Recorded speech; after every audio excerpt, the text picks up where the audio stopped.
Bueno, llegamos al final de nuestra etapa, día 5 de la unidad 6. Entonces, Dios habla por medio de la iglesia, dice el título, y hoy vamos a hablar de varias cositas interesantes sobre la iglesia precisamente.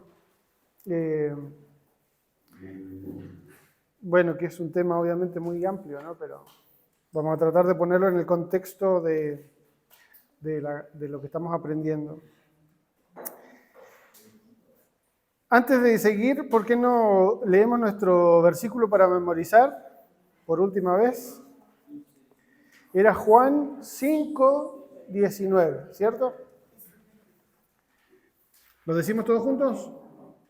Respondió entonces Jesús y les dijo: de cierto os digo, no puede el Hijo hacer nada por sí mismo, sino lo que ve hacer al Padre. Porque todo lo que el Padre hace, también lo hace el Hijo igualmente. Es Juan 5:19. Bueno, Dios habla por medio del Espíritu Santo, dijimos, y usa tres formas, ¿no?, de hablarnos a través del Espíritu Santo. Una era, a ver si se acuerdan, la palabra. La otra era la oración, y esta es la tercera que vamos a ver hoy, por medio de la iglesia, ¿sí? Nosotros decíamos que el Señor en los tiempos de la antigüedad había hablado por medio de los profetas, ¿cierto? Después en los evangelios, Dios habla por medio ¿de qué? De Jesús, ¿cierto? De la vida de Jesús, exactamente. Y después que el Señor Jesús asciende al cielo, Él nos deja el Espíritu Santo, y Él es el que nos está hablando desde ese tiempo hasta ahora a través de estas tres formas. El Espíritu Santo nos habla por medio del pueblo de Dios, la iglesia local. Ahora vamos a ver de qué se trata esto de la iglesia local. Más adelante, en este curso, veremos una unidad completa acerca de cómo una iglesia oye y comprende la voluntad de Dios. Pero hoy veremos algunas maneras que le ayudarán a comprender por medio de la iglesia la voluntad de Dios. Entonces, haciendo un breve repaso, la pregunta 1, vamos a ir respondiendo ahí. La primera pregunta, con la letra A, dice: ¿cómo habló Dios en el Antiguo Testamento? Lo dije recién, ¿no? De muchas maneras, pero por los profetas, ¿cierto? Por los profetas. En el Antiguo Testamento, Dios habló por medio de los profetas. En los evangelios, por la vida o el testimonio de Jesús.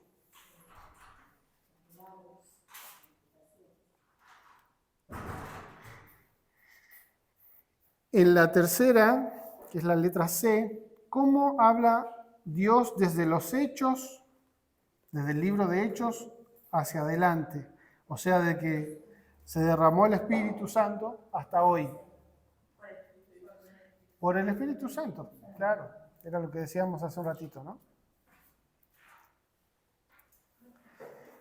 Y en la pregunta D, que ya está en la página 133, dice: ¿por medio de cuáles 4 maneras, o cuáles son las 4 maneras por las que habla el Espíritu Santo?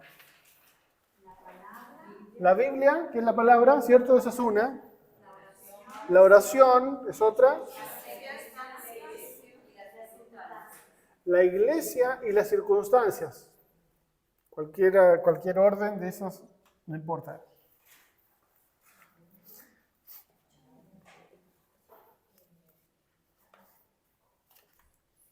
La Biblia, la oración, la iglesia y las circunstancias. Entonces, es la respuesta que tenemos que poner ahí en la letra D. El cuerpo de Cristo. Uno de los problemas que muchas iglesias evangélicas se enfrentan hoy es que los creyentes piensan que como individuos están delante de Dios, pero que no son responsables ante la iglesia. Los creyentes en verdad tienen acceso directo a Dios. Cristo es el único mediador. Dios, sin embargo, creó la iglesia como su agente redentor en el mundo. Él tiene un propósito para la iglesia. Dios coloca a cada miembro en una iglesia para realizar sus propósitos redentores a través de ella. Entonces, pensando en esto, estamos hablando de la iglesia como una comunidad, ¿cierto? Comunidad nos referimos a que somos un grupo de personas. Y es interesante, estaba pensando en esto porque aún la gente en las disciplinas seculares, como por ejemplo la psicología, del estudio esto de las personas, un psicólogo, psiquiatra, hace unos años, se llama Pichon Rivière, descubrió, por medio de muchos experimentos, trabajando en hospitales psiquiátricos y demás, que estudiar a la persona por sí sola no ayudaba tanto como cuando se estudiaba a la persona, pero también a su contexto, al medio ambiente, le llaman ellos. Él con muchos experimentos que hizo, pero principalmente en los hospitales donde trabajaba, se dio cuenta que no solo había que estudiar al enfermo, sino que a los que lo rodeaban, incluso él hablaba del personal del hospital, de la gente que lo cuidaba, ¿no? Entonces, como que se empezó a trabajar en esto de decir, o sea que lo que el ser humano es, o lo que le pasa, sobre todo en su sistema psíquico, no solamente tiene que ver con lo que es esa persona, sino con todo lo que lo ha rodeado desde que nació, pero también todo lo que lo rodea hoy en día, ¿no? Y yo decía, es interesante porque esto que está planteando acá el autor es precisamente que nosotros a veces no tenemos esa idea cuando hablamos de la iglesia, ¿cierto? Muchas veces pensamos, bueno, yo oro al Señor, el Señor me responde y listo. Tengo esta relación personal, que es cierto que la tenemos, pero hay una relación también entre nosotros, que es importante, que pertenecemos a un cuerpo. La iglesia es un cuerpo, es el cuerpo de Cristo, como dice 1 Corintios 12:27. Jesucristo está presente como la cabeza de la iglesia local. Fijémonos lo que dice ahí Efesios 4:15 y 16. Dice, sino que siguiendo la verdad en amor, crezcamos en todo en aquel que es la cabeza, esto es, Cristo, de quien todo el cuerpo, bien concertado y unido entre sí por todas las coyunturas que se ayudan mutuamente según la actividad propia de cada miembro, recibe su crecimiento para ir edificándose en amor. Entonces lo que propone acá Pablo es una figura súper interesante porque es un cuerpo unido por las coyunturas, ese cuerpo se va desarrollando, tiene una sola cabeza, eso es importante tenerlo en cuenta, la cabeza es Cristo, y después todos los demás somos miembros, pero dice bien concertados para que vayan creciendo. O sea que cada miembro a la vez que hace su labor, como tiene que hacerla, pero a la vez ese miembro también va siendo alimentado, ¿no? Bien concertado entre sí. Entonces cuando hay algún quiebre o cuando hay alguna separación del cuerpo, obviamente ese miembro queda muerto, ¿no? Inerte. Cada miembro es colocado en el cuerpo como a Dios le place. El Espíritu Santo se manifiesta en cada persona para el bien común. El cuerpo entero es ordenado por el Padre. Los miembros son capaces y equipados por el Espíritu Santo para funcionar donde el Padre los ha colocado en el cuerpo. El cuerpo entonces funciona para edificarse por medio de la cabeza, que ya dijimos es Cristo, hasta que todo miembro llegue a la medida de la estatura de la plenitud de Cristo, como dice Efesios 4:13. Dios nos ha hecho dependientes mutuamente, o sea, yo dependo de ustedes y ustedes también dependen de mí. Nos necesitamos el uno al otro. Cuando a uno le falta, otros en el cuerpo pueden y deben suplir. Por consiguiente, lo que Dios está haciendo en y a través del cuerpo es esencial para que yo sepa cómo debo responder a Él. O sea, lo que Dios está haciendo en la iglesia. Cuando lo veo obrando en el cuerpo, ajusto mi vida y la pongo allí, en la iglesia, Dejo que Dios me use en cualquier manera que Él escoja a fin de completar su obra en cada miembro. Esta era la meta de Pablo cuando dijo: a quien anunciamos, amonestando a todo hombre y enseñando a todo hombre en toda sabiduría, a fin de presentar perfecto en Cristo Jesús a todo hombre. Colosenses. Pablo estaba constantemente pidiendo a los creyentes que participaran vitalmente en su vida y ministerio. La eficacia del ministerio de Pablo descansaba en ellos. O sea, el párrafo acá es tener en cuenta lo que Dios está haciendo, y esto creo que la semana pasada era que hablábamos del carácter, y yo no quise completar más la idea por el tiempo, pero me refería un poco a esto, que a veces Dios ha puesto cosas, habilidades en personas, pero cuando no tienen el carácter para desarrollarlas, el carácter me refiero a entender los tiempos, a entender los lugares donde Dios los puso. Eso es igual que nada, porque a veces en vez de ayudar, se echa a perder. O sea, en vez de avanzar, retrocede. En vez de ser luz, produce tinieblas. En vez de aclarar cosas, ¿cierto? Confunde más. Estoy hablando de cómo afecta eso a los demás miembros de la iglesia.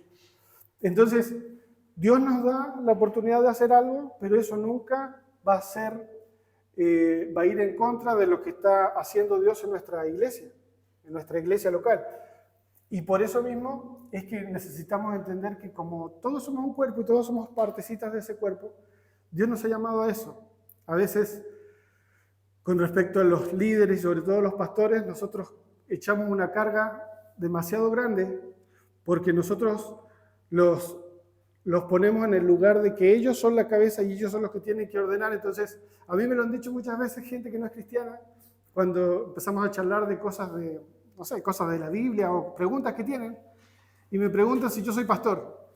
Yo no soy pastor, no tengo un llamado a pastor, Dios no me llamó a eso, hasta ahora por lo menos, pero la gente tiene esa conciencia de ese pensamiento de que si tú hablas de Dios o tratas de vivir una vida más o menos ordenada de acuerdo a Dios, eres pastor.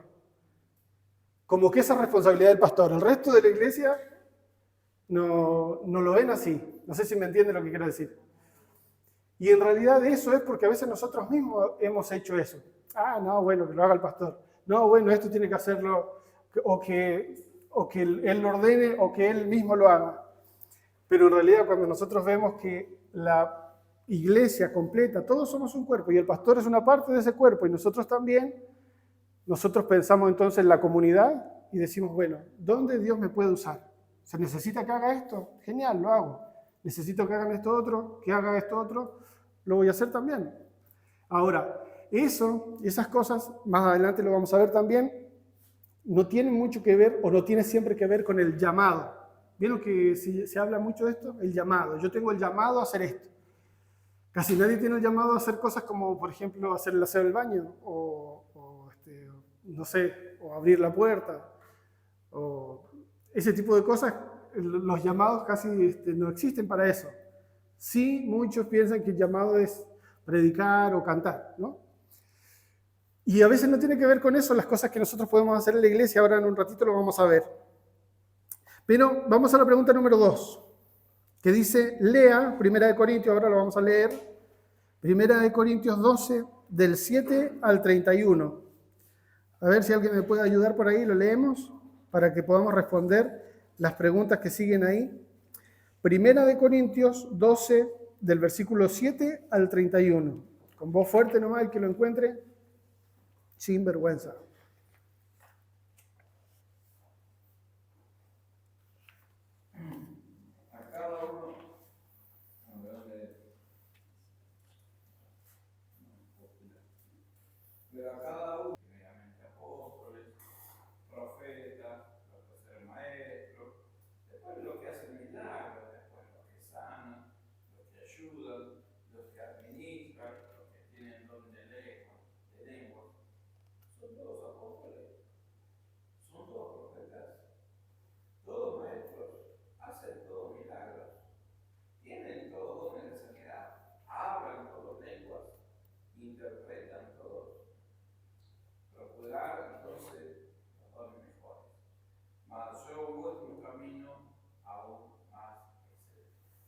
Amén.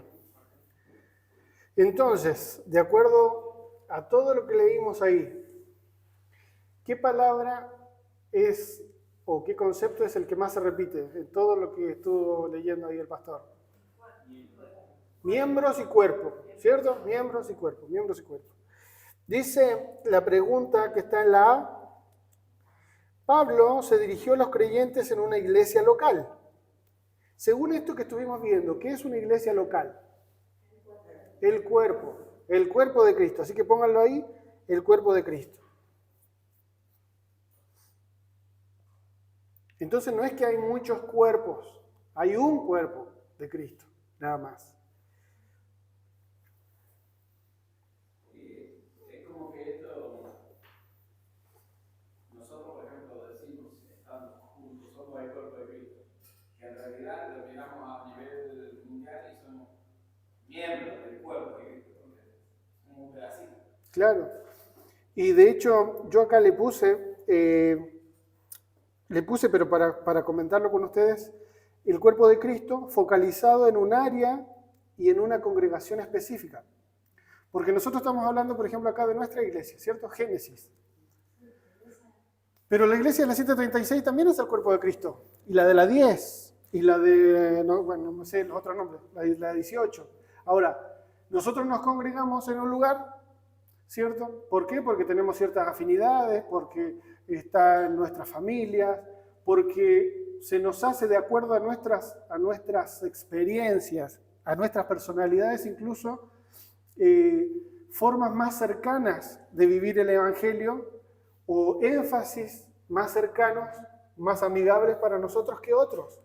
Ahora, ¿eso quiere decir que nosotros siempre tenemos la razón y todo lo que hacemos nosotros es perfecto? No. ¿Y eso quiere decir que los hermanos, porque se reúnen allá y hacen reunión en la mañana y nosotros la hacemos en la tarde, están en error? No, ¿cierto?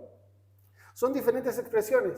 Y lo que me gusta de esto que estábamos leyendo es que dice que no hay muchos cuerpos, hay un cuerpo, pero sí hay muchos miembros. Ahora, lo que leí ahí del pastor, dice, bueno, ¿pero qué? ¿Hacen todos milagros? No. ¿Son todos maestros? No. Pongámoslo en los contextos de nuestras iglesias. ¿Todas las iglesias tienen que tener un ministerio de evangelización? No. No tienen por qué todas, porque si hay una que la tiene y otra por ahí porque hay hermanos que no sienten ese llamado, porque no tienen los suficientes miembros, por lo que sea, eso no quiere decir que no dejan de ser parte del cuerpo de Cristo. No sé si me entienden lo que quiero decir. Entonces, más bien lo lindo es cuando nosotros pensamos cómo nos complementamos, ¿cierto? Yo tengo a mi hermano, supongamos en mi familia, yo tengo a mi hermano, él vive de una manera en su casa, tiene sus reglas, tiene sus maneras, yo tengo otra, pero cuando nos juntamos en la casa de los papás, convivimos todos y podemos charlar y podemos disfrutar de nuestra relación. Y nosotros con la iglesia de Cristo también tendríamos que ser así, tenemos que ser así, pensar en el cuerpo. Esto de la iglesia local, entonces, es eso, es el cuerpo de Cristo. Siempre que hablemos de la iglesia local va a ser el cuerpo de Cristo. Dice la pregunta, la B, según el versículo 12, ¿cuál de los dibujos siguientes ilustra mejor una iglesia? No es necesario que leamos el versículo 12 porque ya se estuvo hablando todo el párrafo de esto, ¿no? El primer dibujito, ¿cierto? Está el cuerpo unido. En el otro parece una carnicería, ¿no? Están todos los miembros separados. ¿Qué puede ser eso? Un accidente. Descuartizado, exactamente, pero aparte, todos los miembros muertos no se pueden mover, no pueden hacer nada, no pueden lograr ninguna cosa. En la pregunta C, ¿qué dice el versículo 25 que debe ser realidad en una iglesia? Eso sí, leámoslo el versículo 25 porque ahí tenemos que contestar textualmente. Para que no haya desavenencia en el cuerpo, sino que los miembros todos se preocupen los unos por los otros. Eso. ¿Qué pasa entonces? En una iglesia se preocupan los miembros unos por otros, para que no haya desaveniencia. ¿Sí? ¿Qué es eso? División. Entonces, nos pregunta ahí a nosotros, ¿pasa esto en su iglesia? O sea, nosotros tenemos que preguntarnos, ¿pasa esto conmigo? ¿Me preocupo yo cuando veo a un hermano que está en problemas? ¿Cómo me preocupo? Porque ojo que nosotros somos muy buenos para decir, voy a estar orando, ¿cierto? Y a veces es mentira incluso porque no oramos.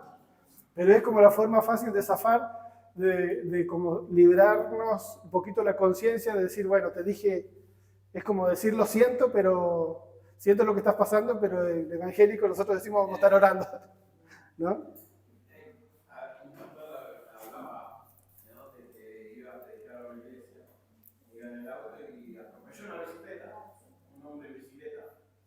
Cuando bajó, vio que estaba la bicicleta por un lado torcida, el otro por un lado, y una pierna por el otro. Y se asustó, ¿qué hice? Y resulta que el hombre lo llama y dice, no, acá se me la quiero. Y este pastor que se condució después a predicar decía que a veces hay hermanos que no pertenecen al cuerpo, o mejor dicho, que nunca están en el cuerpo o están en la iglesia, pero que no están como unidas, o sea, que no están comprometidas, al primer problema o dificultad, Exactamente. se desprenden del cuerpo. Sí, eso pasa mucho. Pasa mucho. Pasa cuando vienen con otras iglesias que les cuesta adaptarse también al cuerpo. Eso Sí. no, a veces se ve bastante. Eso iba a decir también, que se va a dar mucho, siempre yo creo, de que hay gente, sobre todo en las ciudades que son más chiquitas, yo lo digo porque yo vengo de una ciudad chiquita, pero he estado en otras ciudades también, y generalmente hay grupitos de gente que anda paseándose por iglesias, que están un par de meses en un lugar, familias generalmente, ya por algo no les gusta, no se acostumbran a otra y a otra y a otra. No lo juzgamos, ¿no? Pero sí es necesario saber que uno puede, de acuerdo a esto que estamos hablando, uno puede, tiene el derecho, no es pecado ni nada, que uno busque un lugar donde se sienta cómodo. Pero sí es importante que haya un lugar, por lo menos, donde puedas hacer esto que estamos diciendo, ¿no? Preocuparte por otros, sentirte parte de ese lugar. Y si es que hay muchos lugares donde no te sientes parte, capaz que el problema ya no es de la iglesia. Que aparte también, cuando hablamos de la iglesia, nosotros como que siempre pensamos en los otros, pero nosotros decimos, no, nosotros somos la iglesia también. O sea, nosotros hacemos que sea de una manera o de otra. Porque acá lo está diciendo el texto, ¿no? Que estamos leyendo. En la D vamos a responder unas preguntas si son verdaderas o falsas. Y las falsas tenemos que ponerle cuál es el texto verdadero ahí.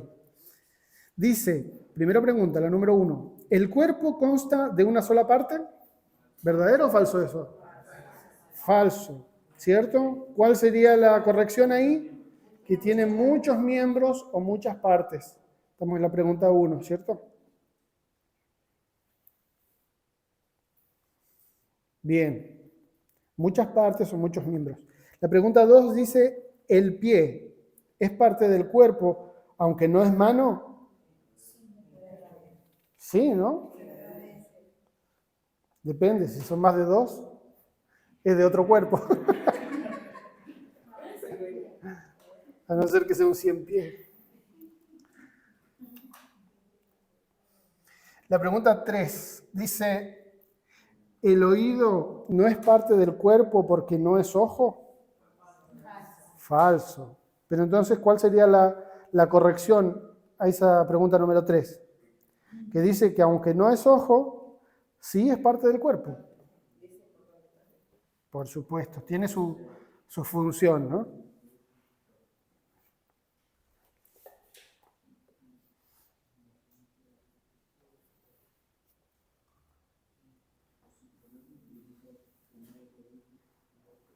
La pregunta 4, ¿los miembros del cuerpo deciden dónde se van a colocar? Falso. ¿Qué pasa? Dios, ¿cierto? Decía el texto. Dios es el que sabe dónde va a colocar cada parte del cuerpo. o cada miembro, en este caso del cuerpo. Y la pregunta 5, ¿todos los miembros necesitan el uno del otro? Verdadero, por supuesto.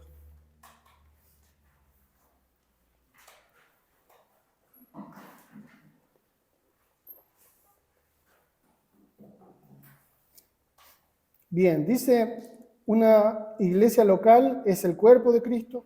Todos los creyentes en todo el mundo están unidos en el reino de Dios bajo el señorío del Rey. Pero la iglesia local debe funcionar como un cuerpo. No es parte de un cuerpo, es un cuerpo. El dibujo que nosotros veíamos, bueno, ahí están estas son las respuestas, ¿no? El dibujo era, por supuesto, el cuerpo humano que estaba ahí completo. En la pregunta 3, la respuesta es: la iglesia no debe tener divisiones internas. Si su iglesia tiene divisiones, es un cuerpo enfermo. Cristo, el médico divino, puede curar ese cuerpo. La pregunta 4 dice, bueno, ahí están las respuestas, ¿no? Aparte del cuerpo, usted no puede saber completamente la voluntad de Dios respecto a su relación con el cuerpo. Sin el ojo, la mano no sabe dónde debe tocar. Sin el oído, el resto del cuerpo tal vez no sepa cómo o cuándo responder. Cada miembro necesita escuchar lo que los demás dicen. Si los miembros no se hablan en cuanto a lo que perciben que Dios está haciendo, el cuerpo entero está en problemas. Al funcionar yo en relación con la iglesia, dependo de otros creyentes para que me ayuden a entender la voluntad de Dios. Esto yo siempre lo traigo a colación, digo, cuando hablamos de esto, siempre pienso en el consejo que da el pastor a veces, ¿no? Esto de decir, si uno necesita charlar de un tema específico, que está bueno de repente pedir consejo a alguien que sea exitoso o que tenga experiencia en ese rubro, ¿no? O sea, si una persona es casada, tiene un problema en su matrimonio, no sabe cómo resolver algo, ir a alguien que está casado, que tiene un buen, no el que se casó 3 veces, como dice el pastor, sino que el que tiene un matrimonio duradero, para decir cómo se hace esto, cuando te pasa esto, cómo se puede resolver. El que quiere hacer un negocio va al hermano que tiene experiencia con negocio y le dice, mira, quiero invertir en tal cosa, o me gustaría emprender esto, ¿qué te parece? Y esto es todo parte de la iglesia, porque estamos hablando de la iglesia. Si hay un lugar donde nosotros tendríamos que encontrar un descanso, y un descanso me refiero a que a veces, capaz que esto va a sonar un poco sectario lo que voy a decir, pero yo creo que ustedes me van a entender. A veces en el mundo hay un dicho que dice, caras vemos, corazones no sabemos, ¿cierto? Y nosotros podemos pedir consejos y podemos tener gente que nos sonría, pero en el lugar donde nosotros podemos encontrar, con la gracia de Dios y la ayuda de Dios, personas que nos amen de verdad, de corazón, que quieran nuestro bien para nosotros, tendría que ser acá en nuestra comunidad, en nuestra iglesia. ¿Por qué? Porque digo, en otro lugar tal vez hay otras motivaciones. ¿Por qué? Porque el padre de ese lugar no es Dios.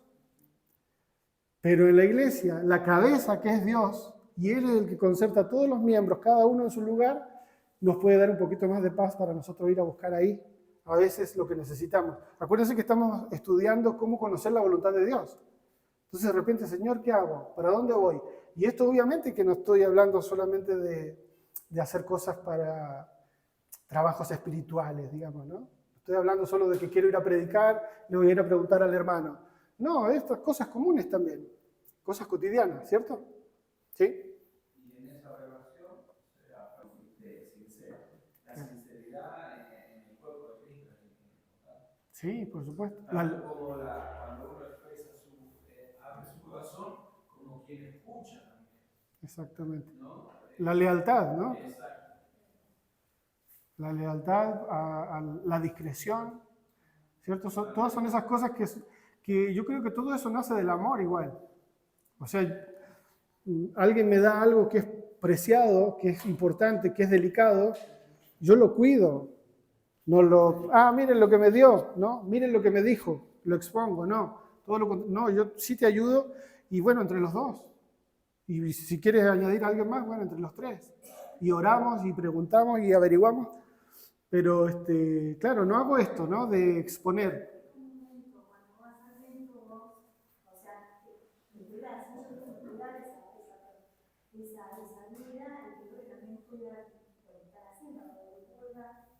Exactamente. Y de hecho, exacto. Sí, sí, rompe la confianza. Bueno, ahora vamos a hablar un poquito de eso, pero fíjense que precisamente los profesionales, psiquiatras, psicólogos, los que trabajan con la gente, lo primero que te dicen es, tienes que tener ética y está prohibido que hables de esto con otras personas, a menos que sea un colega, a menos que el paciente te dé autorización. Primero tienes que pedir autorización y si te lo da, lo puedes compartir. Y si es que en algún caso lo quieres compartir, jamás dar un nombre, eso te lo recalcan, pero muchas veces yo digo, si en estas disciplinas que son humanas, ¿cierto? Se hace eso, cuanto más nosotros, ¿no?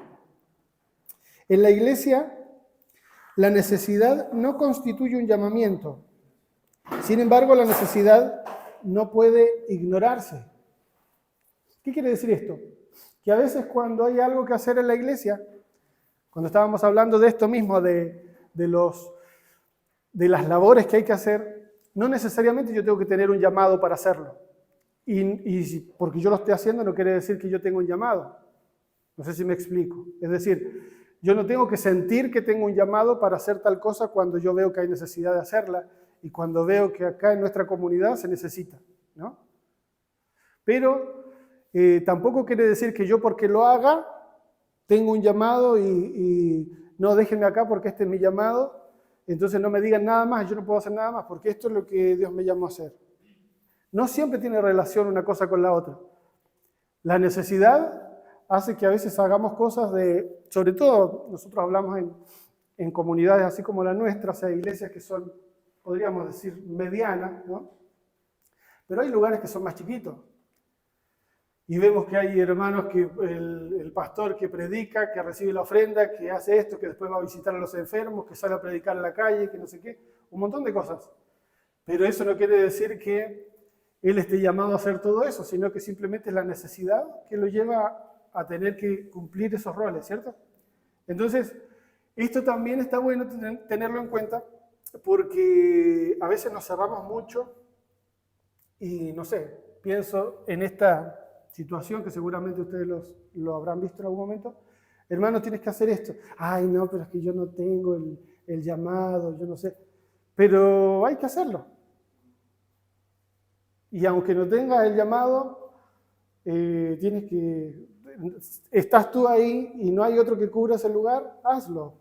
Y seguramente va a ser de bendición y Dios te va a usar. Y no quiere decir que lo tienes que hacer siempre y para todo el mundo, pero si se necesita, ¿cierto? También tiene que haber un equilibrio entre todos, cuidarse también de las familias, se cuida de sus cosas, porque a veces también hay mucho que trabajan, sin mucho, y después se olvidan de otras cosas que son importantes. Exactamente.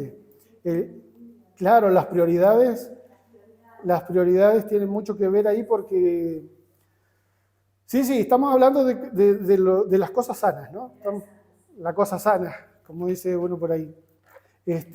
Claro, todo lo que desordene las prioridades que nosotros tendríamos que tener no están bien. Por más que a veces lo querramos disfrazar de espiritual. Porque también hay muchos casos de personas que han lamentablemente fracasado, a veces en sus matrimonios, pero a veces también en sus ministerios. Y tú dices, ¿cómo va a fracasar en su ministerio si todo el tiempo estaba trabajando para Dios? Pero en realidad no estaba trabajando para Dios. Lo que estaba haciendo era huyendo de los problemas que tenía que afrontar, por ejemplo, en su casa. ¿Sí? Que eso obviamente, por ejemplo, en el caso de los hombres que salen a trabajar de su casa, de repente les pasa eso, ¿no?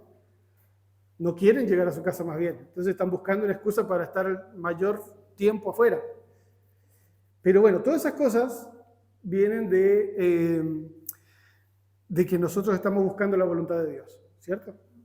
Entonces, como estamos buscando la voluntad de Dios, Él nos va a hablar y nosotros tenemos que escuchar y ordenar nuestras prioridades y no querer ser más espirituales que Dios mismo. Dice, no tema permitir que el cuerpo de creyentes lo ayude a conocer la voluntad de Dios. Tenga en mente también que un individuo no es la iglesia. Y al final de cuentas, usted tendrá que tomar el consejo de la gente y acudir a Dios buscando la dirección clara. O sea, yo tampoco es que me guío, ando preguntando y lo que me dice la gente lo hago. Voy a buscar después de Dios, por supuesto. Lo que hallará es que un número de cosas se alinean en la misma dirección. Lo que usted oye de la Biblia, la oración, las circunstancias y la iglesia empezará a señalarle en la misma dirección. Entonces, usted puede proseguir con confianza. Tal vez me diga, hermano, usted no conoce mi iglesia. No se puede depender de ellos para que le ayuden a uno a saber la voluntad de Dios. Tenga cuidado. Cuando usted dice esto, está diciendo más sobre lo que cree en cuanto a Dios que de lo que cree en cuanto a su iglesia. Usted en realidad lo que quiere decir es, ni siquiera Dios puede obrar a través de esta gente. Simplemente Él no tiene suficiente poder. No creo que eso sea lo que usted piensa, pero lo que hace dice más en cuanto a lo que cree sobre Dios de lo que usted dice. O sea, el autor está diciendo, ojo, que no menospreciemos lo que Dios puede hacer. Porque si Dios nos quiere hablar, Dios puede usar a cualquiera, ¿cierto? Yo quisiera leer una partecita que lo saqué de este libro, pero es de un autor que a mí me gusta mucho, que se llama Samuel Pagán, es un hombre grande ya, que ha participado en traducciones de la Biblia y es un teólogo. Y escribió un libro chiquito así que habla de Jesús en el libro de Isaías, que es muy lindo. Se llama El Mesías el libro. Y dice, el gran Mesías llega a la humanidad. Ahora van a ver por qué conecto esto del Mesías con la iglesia. ¿Por qué él lo hace precisamente? Dice, el gran Mesías llega a la humanidad para vivir la voluntad divina como respuesta a las adversidades que tiene el potencial de la muerte del pueblo. Y ese Mesías, siervo, enseña el camino para transformar las tristezas y adversidades en alegrías y celebraciones. Una de las enseñanzas más importantes de Isaías es que el pueblo de Dios no debe acostumbrarse a vivir en la sociología de la desesperanza. Esas dinámicas de angustia y dolor no pueden entenderse como el ambiente normal y final de una comunidad de fe, o sea, de nosotros. La gran enseñanza de Isaías es que el Mesías tiene el deseo, la capacidad y el compromiso de responder a esas realidades adversas de dolor con una teología de esperanza, de vida y de redención. Para la iglesia cristiana, ese Mesías siervo del Señor se relaciona con la figura histórica de Jesús. Jesús es el ungido de Dios que encarna el mensaje del Mesías de Isaías y lo presenta como su programa misionero fundamental en Lucas 4. Es un Mesías, el predicador de Nazaret, con capacidad para redimir y salvar, también tiene el compromiso y el deseo de responder a los problemas y quebrantos de la vida, pues por sus acciones y palabras la gente puede ser sanada. Y sigue diciendo, una página más adelante, dice, los creyentes y la iglesia, ahí es donde se empieza a relacionar, heredan esta misión del siervo y trabajan por el establecimiento de la justicia, de la paz y la justicia y la paz del mundo. Esa vocación se fundamenta en la elección divina y Dios ha dado su espíritu para que lleven a cabo ese ministerio transformador. En el desempeño de su misión de implantar justicia, la iglesia sierva, o sea, nosotros, no utiliza, fíjense lo que dice, la iglesia sierva no utiliza las formas comunes de comunicación y de presión política y social. La referencia que hace Isaías cuando dice, no alzaba la voz, que el siervo no alzó la voz, ni gritó, alude a las nuevas maneras de llevar a cabo la tarea misionera. O sea, lo que está diciendo es, la iglesia, así como Jesús, que se relaciona, que tiene la misma misión, no está para salir a protestar, no está para salir a tirar piedras a la calle, para levantar la voz en la sociedad, sino que tiene que llevar el mensaje y seguir el ejemplo de Jesús. El objetivo último del siervo no es que sea escuchado su voz, sino que se establezcan las bases para que cambien las estructuras sociales, económicas, políticas y espirituales que generan injusticia y mantienen las condiciones de desesperanza de la humanidad. El objetivo ineludible del pueblo de Dios, o sea, de nosotros, es contribuir a que se establezcan los fundamentos necesarios para que la justicia no sea un ideal remoto, utópico e inalcanzable, sino que se manifieste como la realidad existencial para la humanidad, particularmente para que la gente más necesitada y más marginada pueda disfrutar de la voluntad divina. Está lindo, ¿no? Ese libro es hermoso y toda la conexión que hace de el siervo con Jesús y con la iglesia también, como lo estábamos viendo. Quería precisamente acotar esto al final, ya ahora que estamos terminando, porque en el fondo esta reunión de personas que es la iglesia, esta congregación, este cuerpo, tiene esa misión. Tiene la misión de llevar el mensaje y llevar el testimonio de Jesús. Ya no está Jesús, ahora estamos nosotros. Y así como Jesús se preocupó, y así como Jesús vivió siempre pensando en el otro, en el servir, por eso acá habla mucho del siervo, que es como se lo llama en el libro de Isaías. Esa es la misión de la iglesia. Para eso es que está conformado cada cuerpo. Entonces la cosa es, ¿qué puedo hacer yo? ¿Cuál es mi labor? Y voy a disfrutar de la labor que hace el otro. Si te das cuenta, cuando empezamos a pensar de esa manera, no tiene sentido que nos tengamos envidia. No tiene sentido que nos tengamos celos. Porque por más que venga otro acá y empiece a hablar, va a hablar diferente. No voy a ser yo, va a ser otro. Y si lo hace bien, yo soy bendecido también. Entonces no tiene sentido que nos empecemos a comparar, que empecemos nosotros a buscar a ver, este está haciendo esto, yo también quiero hacerlo.